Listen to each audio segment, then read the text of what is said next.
Bonjour, today on Travelling Fabulously, it's things to do in Paris, the Pompidou. Yep, I'm going to show you around the Pompidou Centre. But first of all, my idea of coming early in the morning to get in the priority line didn't really work to miss the crowds. No, everyone seems to have bought early bird tickets to get in the priority line. All right, let's go explore the Pompidou on things to do in Paris. You know what I say, whatever you do it fabulously. So why don't you come and join me on this week's episode of Travelling Fabulously. I've got a pop, so I skipped the line. So what happened there with the line is that I had a pop, which is basically a yearly membership to come to the Pompidou Centre. If you live in Paris or you're coming to Paris for an extended period of time, this is a perfect option to save money on coming to the Pompidou. If you don't live in Paris and you're only coming for a week or so, then the ticket cost is $14 for an adult or $11 to children. But you could save money by leaving the children back in the hotel with their iPads. Just saying, not that I recommend doing that. No, I do not endorse leaving your children alone in hotel rooms in Paris. Just saying. Basically, when you enter past security and they go through your bags, to the right of you is a library, bookshop, not to be confused with the actual library, and straight in front of you is an automatic ticket section where you can buy your tickets automatically if you haven't already bought them online. And then to the left is an information centre and a ticketing booth where you can actually speak to somebody. That's fancy.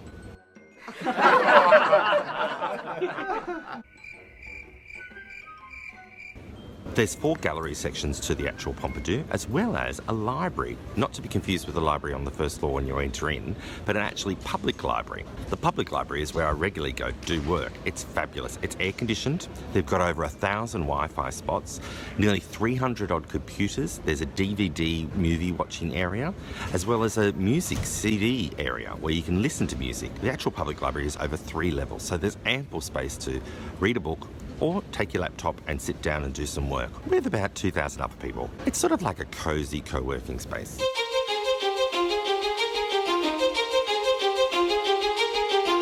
There's actually 2 libraries in the Pompidou Centre. The large one that's open to the public, and then there's also the Bibliothèque Kandinsky. Let's try that again. The Bibliothèque Kandinsky. And the Bibliothèque Kandinsky is a private library. You've got to have accreditation to go there, so you've actually got to be somebody that wants to actually read the books and research things in the library, not just take your laptop in there and work for free Wi-Fi.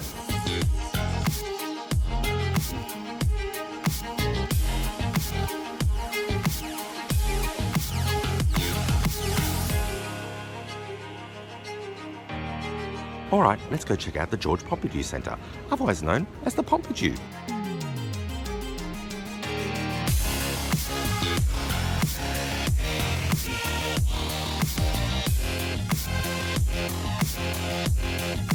The Georges Pompidou Centre, or as we know it, the Pompidou, was commissioned by the then Prime Minister of France, Georges Pompidou. It was designed by Italian architect Ranzi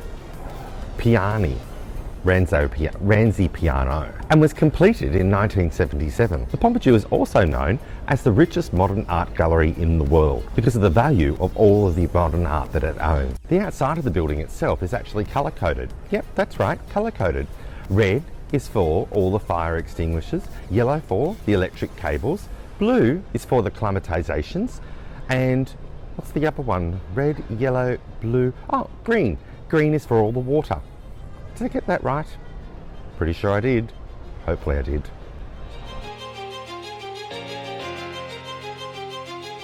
When you first arrive, you actually have to go up a whole lot of escalators. It's kind of fun.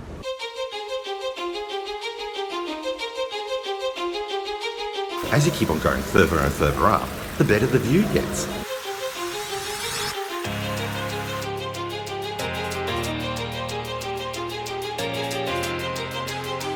When you come all the way up to the top floor, it's the exhibition space. So this is where they have new and interesting exhibitions. Currently at time of filming from the 30th of May to the 27th of August 2018, if you're watching this in the future, I love anything in the future, it's the UAM exhibition, which is the Une Adventure Moderne. Basically, they're a union of modernist artists, the best in their field, and they wanted to make art for everybody.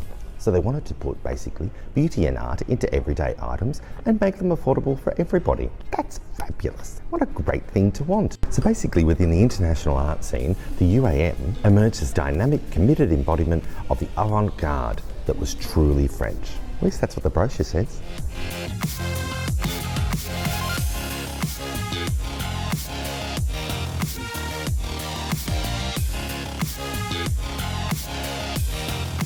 I'm not so sure about the idea of the design of a kitchen. Colours are nice, but bench tops,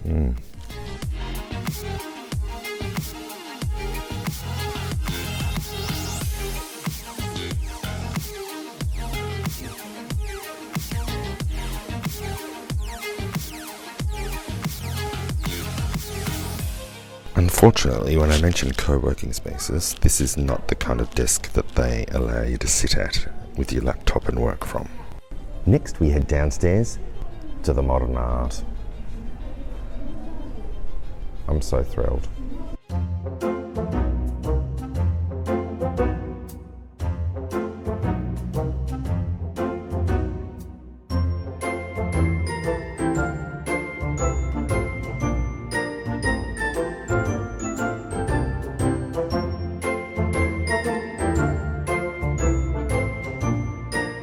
This is one of my favourite rooms in the museum, actually.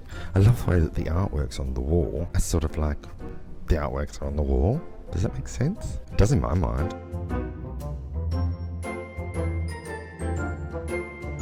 Okay, I've never been a fan of modern art, to be honest, because I just don't get it. What were you thinking? It's a blue canvas.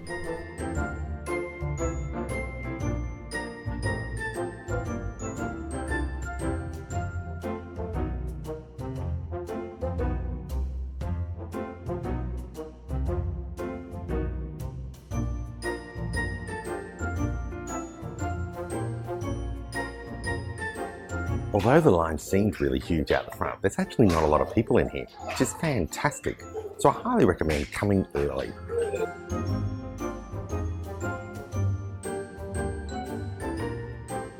There's one restaurant option at the Pompidou, well, two if you include the kiosk, but no, don't include the kiosk. It's George's Panoramic Restaurant. Gets good reviews, but to be quite honest, it's really expensive. And I don't believe in paying for a view. No, the food's got to be great. I pay for food, but I'm not paying for a view. This is the Terrace Paul Ricard with all these fantastic sculptures. I just love the reflections of the sculptures.